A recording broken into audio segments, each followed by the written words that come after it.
Hello and welcome to Making Money TV, the internet's hottest, new, and best money show. I'm Danny Fontana, the skinny guinea with the ravioli eyes.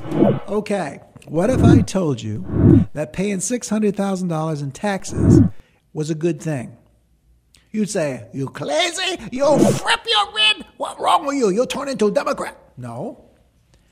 If you have to pay $600,000 in capital gains taxes, it means you made a lot of money. Now, here's one of the themes of today is investment mistakes, okay? And this is one of the biggest mistakes that you can possibly make, and that is making a decision predicated on the tax that's involved in that decision. I knew a guy, this is a true story, so help me goodness. He put $3,000 in Cisco in the late 80s. Cisco was one of those dot-com go-go stocks of the 90s. The $3,000 in 10 years became $2.2 million. And you're all going, holy smokes. Now, that's pretty good. You want to talk about a home run? So now the guy was a financial advisor. So he's surrounded by other financial advisors, moi included, and we're all screaming at the guy, sell the stock. And his answer to us was, I can't. The taxes will eat me alive. And we thought to ourselves, oh my goodness, what a mistake this is. So even if the taxes at the time were 20%, which I think they were, he would have had to pay like 20% of $2.2 million, $600,000. But he'd still have $1.6 million left, and he only put up $3,000. And he didn't want to do it.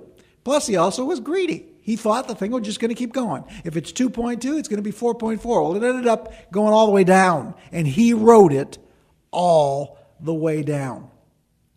So there's a couple of failing themes here. Two things the guy didn't do. He did not react to the circumstance.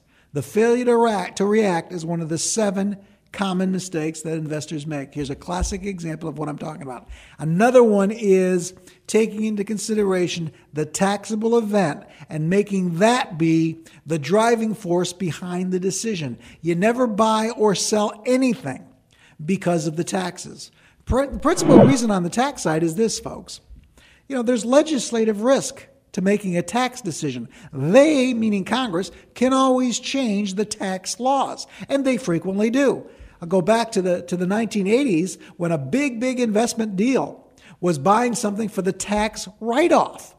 You could put $1 into a real estate limited partnership in the 1980s and write off $10 for every dollar you put up in terms of the deduction.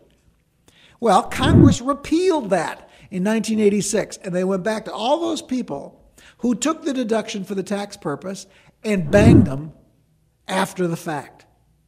Holy smokes. Legislative risk, you never even see that coming. No way you can tell if that's going to happen or not.